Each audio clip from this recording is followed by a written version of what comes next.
윤석열 정부의 최대 치적은 한미동맹의 복원과 한일 외교의 정상화라 할 것입니다. 내일은 윤석열 정부가 출범한 지 1주년이 되는 날입니다.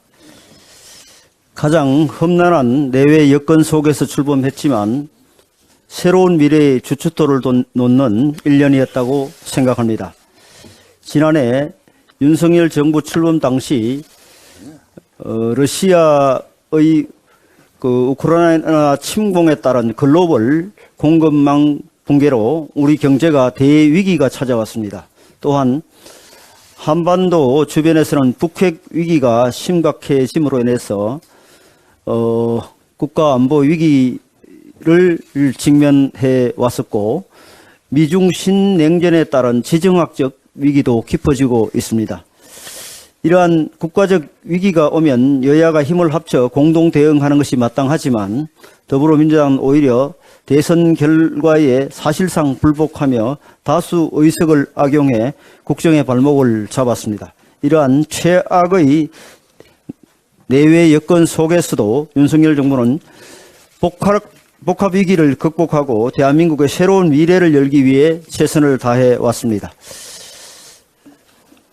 단순한 대중 처방이 아니라 산업의 기본 틀을 바꾸기 위해 반도체 산업을 비롯해 2차 전지, 디스플레이, 백신, 미래형 이동수단 등등 국가 전략 산업의 국제 경쟁력을 강화하고자 K-칩스법을 추진했습니다. 노동개혁은 산업 대전환을 위한 또 하나의 필수 요건입니다. 기존의 낡은 노동법제로는 4차 산업혁명에 따른 산업체계와 노동체계의 변화에 제대로 대응할 수 없습니다. 윤석열 정부는 노동개혁을 핵심 국정과제로 삼고 노사법치주의 확립과 노동유연화를 강력하게 추진하고 있습니다. 윤석열 정부의 최대 치적은 한미동맹의 복원과 한일 외교의 정상화라 할 것입니다. 북핵에 대한 근본적 억저 대책을 마련하지 않고는 대한민국의 새로운 미래로 나아갈 수 없습니다. 강력한 한미동맹과 견고한 한미일 삼각혁명만이 우리의 생존과 우리의 미래를 보장할 수 있습니다. 특히 워싱턴 선언은 제2의 한미 상호방위 조약으로서 핵 협의 그룹을 통해 북핵 희귀에 대한 근본적인 해결책을 제시했습니다. 이제 우리 정부 여당은 이러한 성과를 바탕으로 글로벌 중추국가, 역동적 경제, 모두가 행복한 사회 등 6개의 국정 목표의 실현에 노력하겠습니다. 가장 먼저 5월에는 한미일 삼각외교가 마무리되는 만큼 이제는 경제와 민생의 회복에 온 힘을 쏟겠습니다. 쉽지 않은 한 해가 전망되지만 하반기에는 반전의 계기를 반드시 잡도록 하겠습니다. 국민 여러분께서 지난 1년처럼 윤석열 정부를 계속 성원해 주신다면 더 빨리 경제와 민생의 위기를 극복할 수 있을 것입니다. 여러분의 뜨거운 지지와 성원을 부탁드립니다. 오늘 원내대책회의 후에 우리 바다 지키기 검정 TF 임명장 수여식 및 제1차 회의가 열립니다. 후쿠시마 원전 오염수 처리 문제와 관련해 우리 국민의 우려가 큽니다. 더욱이 우리 사회 일각에서는 정치적 목적으로 검검낭설과 괴담까지 퍼뜨리는 세력이 있어 국민 불안을 가중시키고 있습니다.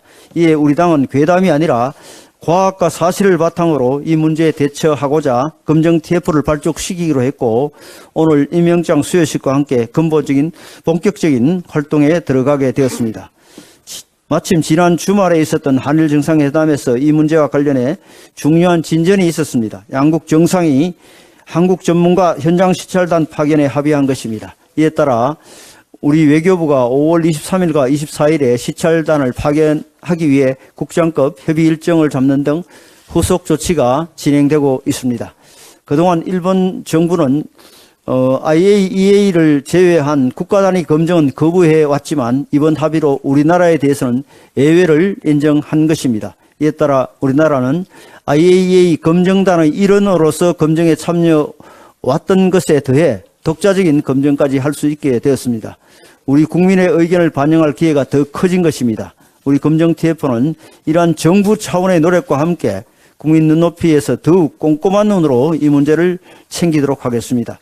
국민의 건강을 지키고 국민의 불안을 불식시키는 데 있어서는 조금의 소홀함도 있어서는 안 됩니다. 검정 TF가 모든 국민을 안심시키는 데 최선의 대책을 세우고 그럼으로써 과학이 괴담을 이기는 선례를 만들어 주시길 부탁드립니다.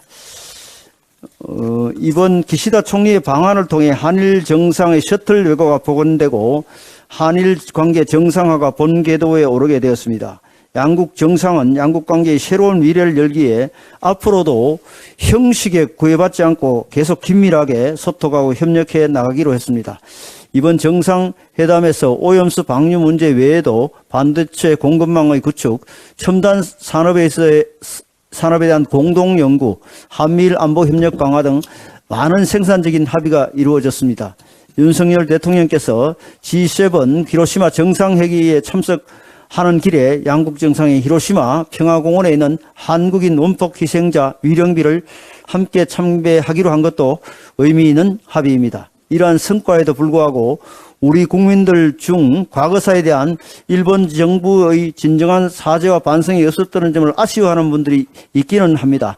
하지만 1998년 김대중 오부시 선언의 개성을 명시적으로 표명한 것 등 지난 3월 윤석열 대통령에서 전향적인 해법을 제시했을 때보다 진전된 입장 표명이 있었던 것도 사실입니다. 날로 심각해지는 북핵 위기 앞에서 이제 두 세대에 걸친 악순환의 고리를 꺼내야 할 때가 되었습니다. G7에 버금가는 국력을 바탕으로 우리가 당당하게 주도할 수 있어야 합니다. 우리가 북핵을 머리에 이고 살 수는 없습니다. 북한의 선의의 기대는 평화쇼가 해답이 될 수 없다는 것은 지난 정부 때 똑똑히 보았습니다. 날로 고도화되는 북한의 핵미사일 기술의 직면에 오직 한미일 안보 협력만이 우리의 생존을 보장할 수 있습니다. 과거사에 발목을 잡혀 우리의 미래를 포기할 수는 없습니다. 한일 양국이 미래로 향해 걸어가면 언젠가 과거도 함께 완전히 공유하는 날이 올 것입니다.